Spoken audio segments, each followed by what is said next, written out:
Hello class, this is a recorded lecture that will cover section 5-7, design for cyclic loading. Before we get into the design for cyclic loading, let's look at what we've done so far, which a very quick review is our design for static loading, which looks something like this when we plot it, right, where sigma 1 and sigma 2 are our principal stresses in our design, and we consider either our yield stress or our ultimate stress in tension and compression. And I'll just write yield or ultimate, depending on if we're doing our brittle or ductile materials, and that we have our maximum shear stress theory, which is this current one, and everything inside, come back. Okay, well, that's not going to work too well. So our maximum shear stress theory, where everything inside these bounds is considered our safe design. And then we have our distortion energy theory, which I'll do in red,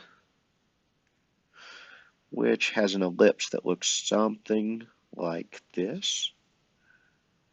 Forgive the low quality ellipse sign or circle there. So our distortion energy theory, which increases the amount of safe zone that we have for our design. Again, these are for static loading. So let's go back to our black color here. So we'll say this is static loading in tension or compression. And again, our brittle materials consider our ultimate strength as opposed to our yield strength. And we remember that our brittle materials generally have a larger ultimate strength in compression than they do in tension. So the other part that we've already looked at is the calculation of our estimated actual endurance limit, or fatigue limit. Estimated actual fatigue. I'll write fatigue. Endurance is synonymous limit. And we recall that that is found by our equation. Sn prime is equal to Sn, which is our experimental, or not our experimental, but our baseline fatigue limit based on our material, times our Cm for our material factor, Cst, which is our stress type factor, Cr, which is our reliability factor, and Cs, which is our size factor. So with these particulars in mind, what we want to do is design for cyclic loading, which is based on the early things we did in the chapter, where we looked at, if we take a small plot, take a plot of time and stress, we can draw something like this, where the midline is our mean stress and the distance here is our alternating stress. So with these factors in mind, what we want to consider is a couple different cases, right? So the first one we're going to look at is our yield line. But, well, let's make a plot first. So we're going to make a plot, and it's going to be a plot with our abscissa, or x-axis, being our mean stress, and our ordinate, or y-axis, being our alternating stress. Now in this case, we can define maybe our yield stress is at this location, and our ultimate stress is at that location. Now in our alternating stress, we'll go our yield, and we'll go our estimated actual endurance limit, and we'll mark those there. Now this is for ductile materials.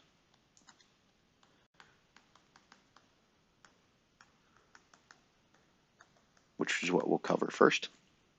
And then we'll look at our brittle materials here momentarily, or not momentarily, but in a few minutes. So the first thing we want to do is we're going to draw a yield line.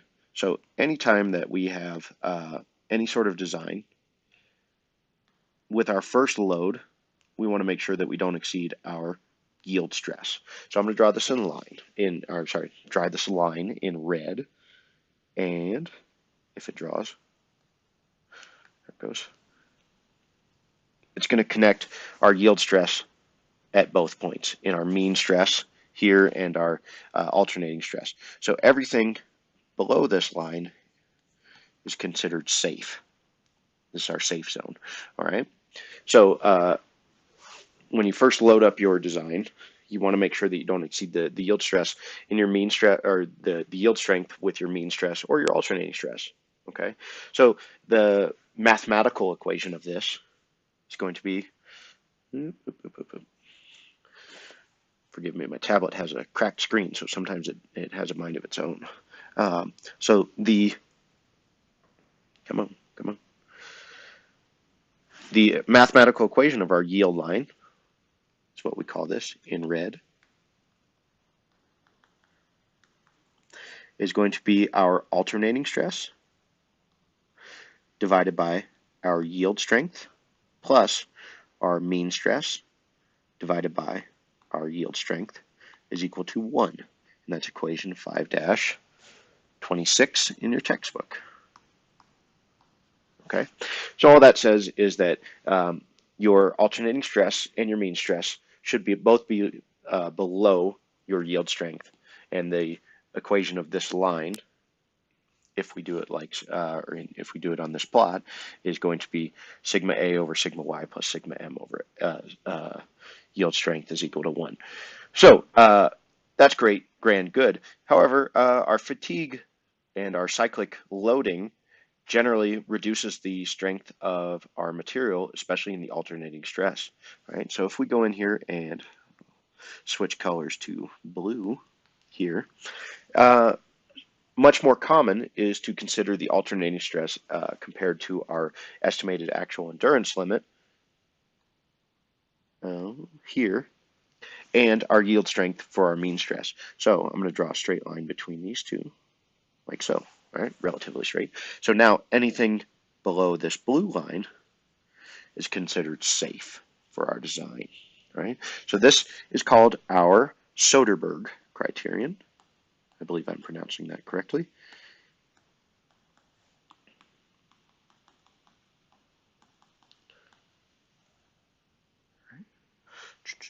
So our Soderberg criterion.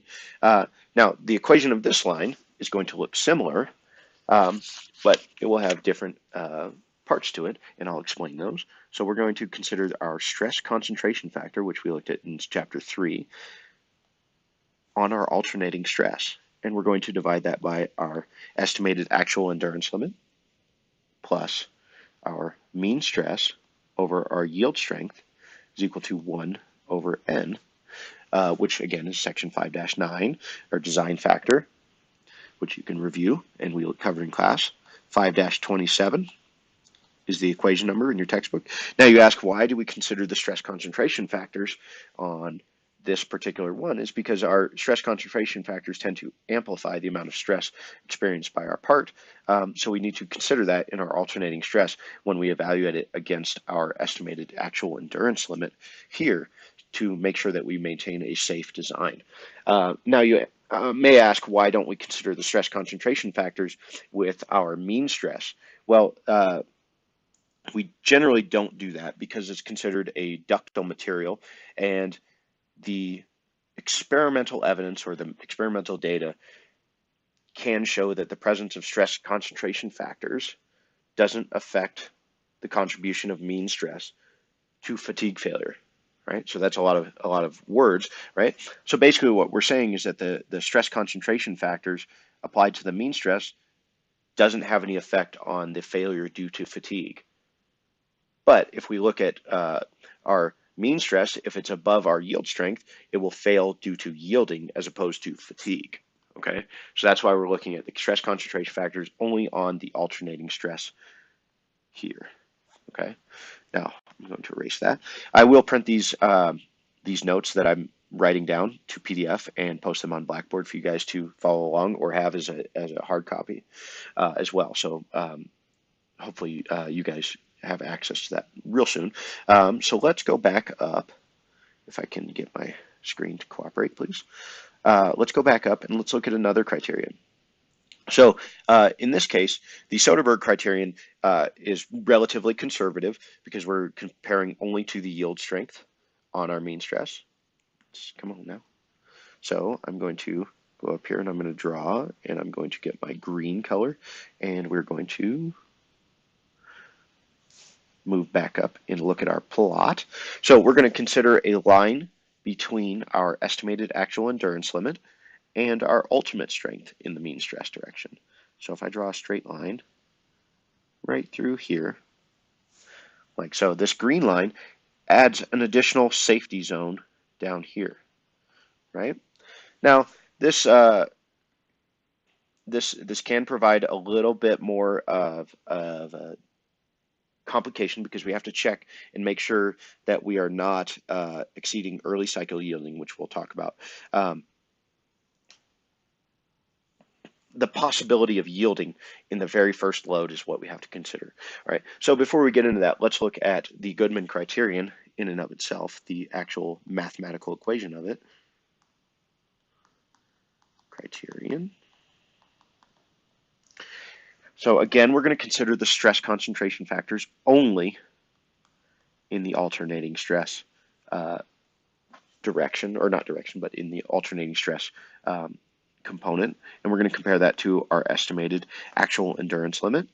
And then we're going to add the mean stress, but this time we're going to compare it to our ultimate stress. And again, that's going to be equal to 1 over n, which is our design factor.